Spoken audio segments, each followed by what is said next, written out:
Passiamo alla politica e parliamo di una conferenza stampa che si è svolta questa mattina a Portogruaro, all'antico Spessotto. C'erano tutti i rappresentanti delle liste coalizzate nel centrodestra e che vedono in Angelo Tabaro il punto di riferimento anche per le prossime elezioni amministrative. Vediamo il servizio.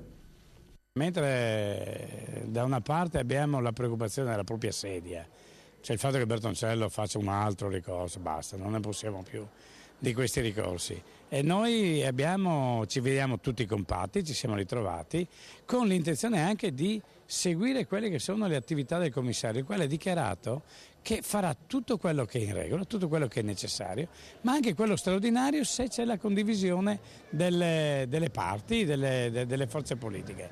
Noi stiamo pensando di portare questo contributo per fare tutto quello che è necessario.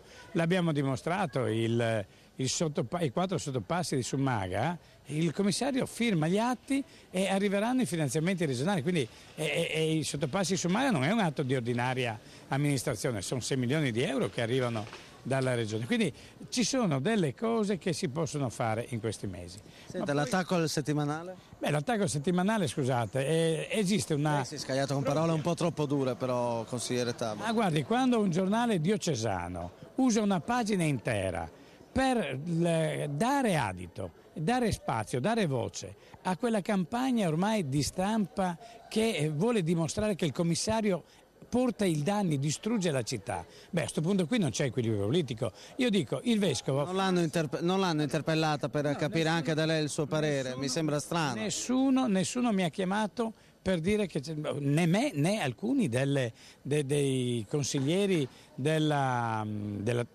che fanno riferimento al centrodestra. Ma quello che è grave è che i preti facciano i preti cominciano a pensare alle anime, alla situazione sociale, ai ragazzi, ai giovani, non pensino al PAT, alle operazioni finanziarie.